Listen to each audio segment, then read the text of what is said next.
Hello guys, வணக்கம். So இந்த வீடியோவில் பார்த்தீங்கன்னா நம்ம நறுக்கி வச்சு இந்த பனானாலாம் கொண்டு போய் பார்த்தீங்கன்னா வெர்மி கம்போஸ்ட் பெட்டுக்குள்ளே போடுறோம். அது ஏன் போடுறோம்னு பார்த்தீங்கன்னா இந்த வீடியோவில் சொல்கிறோம். வாங்க இன்றைக்கி வீடியோக்குள்ளே போகலாம். ஸோ இதுதான் பார்த்தீங்கன்னா நம்ம வெர்மி கம்போஸ்ட் செட்டப்பு. ஸோ இந்த பழத்தை பார்த்தீங்கன்னா நல்லா குழியை தோண்டி அந்த குழிக்குள்ளே பார்த்தீங்கன்னா இந்த பழத்தில் உள்ள பொருள் ஸோ போட்டாச்சு. ஸோ ஏன் இந்த பழம் போடுறோன்னு பார்த்தீங்கன்னா மண்புழுவுக்கு பார்த்தீங்கன்னா இந்த வாழைப்பழம்னா பார்த்தீங்கன்னா ரொம்ப பிடிக்கும். வாழைப்பழம், தர்பூசணி இதெல்லாம் பார்த்தீங்கன்னா பிடிக்கும்.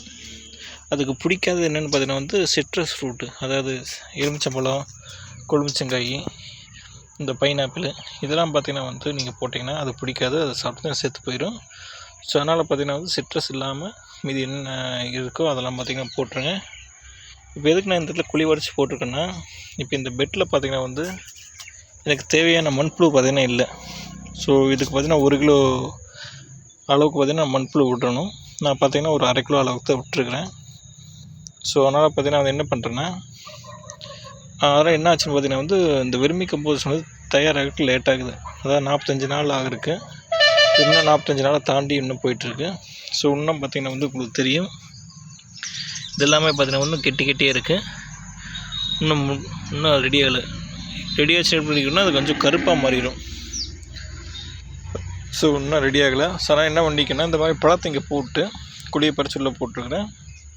போட்டு அதை மூடி விட்டதுக்கப்புறம் இந்த பெட்டுக்குள்ளே இருக்கிற புழுவெலாம் வாசம் பிடிச்சி பார்த்தீங்கன்னா இந்த இடத்துக்கு இந்த பழத்துக்கிட்ட இந்த பழத்தை சாப்பிட ஆரம்பிச்சிடும்.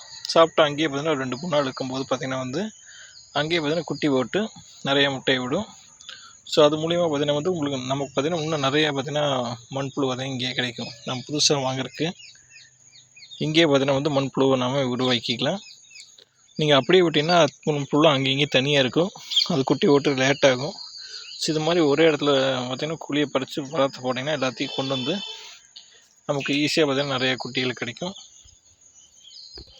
மண்புழுவுக்கும் பார்த்தீங்கன்னா ஒரு நல்ல உணவு கிடச்சிரும்.